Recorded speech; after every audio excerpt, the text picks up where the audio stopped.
Class 9 का प्रश्नावली 16 में कर रिक्त स्थानों को भरे। ये शंकु है ना, जिसमें ए नंबर में एक का ए में दे दिया r बराबर 10 मीटर, h बराबर 21 मीटर है। तो शंकु की आयतन ज्ञात करें। क्या ज्ञात करें? शंकु की आयतन। तो प्रश्न से हम लोग चलेंगे। प्रश्न से ये दिया था, प्रश्न से हो जाएगा शंकु की आयतन बराबर शंकु की आयतन बराबर हो जाएगा 1/3 पाई r स्क्वायर h, यानी 1/3 पाई r स्क्वायर क्या होगा? h होगा। 1/3 पाई r स्क्वायर h। अब मान रखेंगे 1/3 हो गया, पाई का मान 22/7 रखेंगे, r का मान दे दिया 10 मीटर, 10 गुने 10 हो जाएगा और h का मान है 21। अब हम लोग इसको काटेंगे। 7 किया क्या हो गया? 21 हो गया।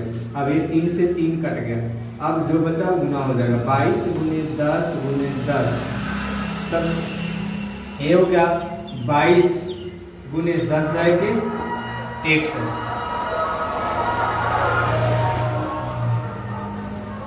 22 गुने 100 बराबर हो जाएगा 2200 मीटर क्यूब। ये क्या निकल कर आया? आयतन निकल कर आया। क्या निकलेगा? आयतन हो गया शंकु का आयतन, जो कि शंकु की आयतन बराबर हो गया 2200 मीटर क्यूब।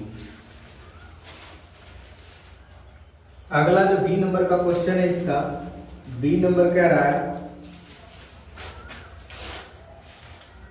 बी नंबर कह रहा है किसी लंब वृत्तीय शंकु के आधार की त्रिज्या। तो हम लोग देखेंगे आधार की त्रिज्या यानी दिया क्या क्या है उसको लिखेंगे। दिया है आधार की त्रिज्या यानी r बराबर दे दिया 3 सेंटीमीटर। कितना सेंटीमीटर? 3 सेंटीमीटर दिया, एवं इसकी ऊंचाई h दे दिया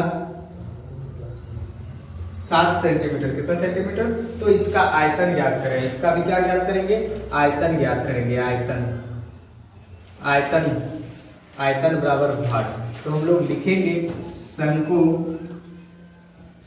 की आयतन बराबर 1/3 पाई r स्क्वायर h। जब मान रखेंगे तो 1/3 हो जाएगा, पाई का मान 22/7 होता है, r का मान दिया है 3, तो 3 गुने 3 और h का मान 7, 7 से 7 खत्म, 3 से 3 खत्म, बच गया 22 दिया 66 सेंटीमीटर क्यूब। ये क्या हो गया? आयतन हो गया शंकु का। शंकु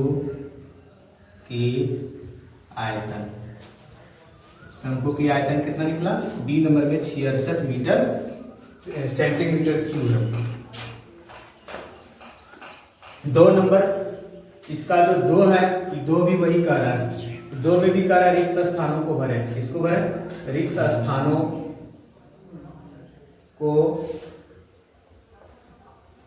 स्थानों को भरना है।